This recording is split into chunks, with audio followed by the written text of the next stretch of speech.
चिड़िया और किसान। एक गांव में एक किसान रहता था। उसका गांव के बाहर एक छोटा सा खेत था। एक बार फसल बोने के कुछ दिनों बाद उसके खेत में चिड़िया ने घोंसला बना लिया। कुछ समय बीता तो चिड़िया ने वहां 2 अंडे भी दे दिए। उन अंडों में से 2 छोटे छोटे बच्चे निकल आए।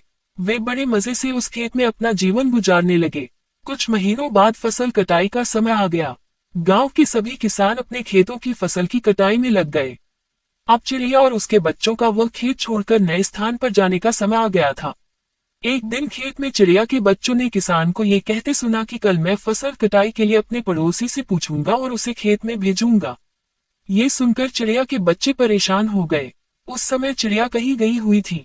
जब वो वापस लौटी तो बच्चों ने उसे किसान की बात बताते हुए कहा, माँ, आज हमारा यहाँ अंतिम दिन है। रात में हमें दूसरे स्थान के लिए यहाँ से निकला होगा।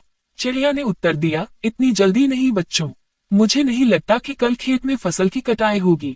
चिड़िया की कही बात सही साबित हुई।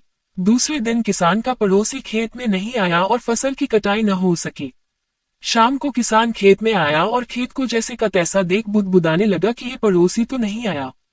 ऐसा करता हूँ, कल अपने किसी रिश्तेदार को भेज देता हूँ। चिड़िया के बच्चों ने फिर से किसान की बात सुन ली और परेशान हो गए। जब चिड़िया को उन्होंने ये बात बताई तो वह बोली, तुम लोग चिंता मत करो, आज रात हमें जाने की जरूरत नहीं है। मुझे नहीं लगता कि किसान का रिश्तेदार आएगा। ठीक ऐसा ही हुआ और किसान का रिश्तेदार अगले दिन खेत नहीं पहुंचा। चिड़िया के बच्चे हैरान थे कि उनकी माँ की हर बात सही हो रही है। अगली शाम किसान जब खेत आया तो खेत की वही स्थिति देख बुदबुदाने लगा कि ये लोग तो कहने के बाद भी कटाई के लिए आते नहीं है। कल मैं खुद आकर फसल की कटाई शुरू करूंगा। चिड़िया के बच्चों ने किसान की ये बात भी सुन ली। अपनी माँ को जब उन्होंने ये बताया तो वह बोली, बच्चों, अब समय आ गया है ये खेत छोड़ने का। हम आज रात ही ये खेत छोड़कर दूसरी जगह चले जाएंगे। दोनों बच्चे हैरान थे कि इस बार ऐसा क्या है जो माँ खेत छोड़ने को तैयार है। उन्होंने पूछा तो चिड़िया बोली, बच्चों, पिछली 2 बार किसान कटाई के लिए दूसरों पर निर्भर था। दूसरों को कहकर उसने अपने काम से पल्ला झाड़ लिया था, लेकिन इस बार ऐसा नहीं है।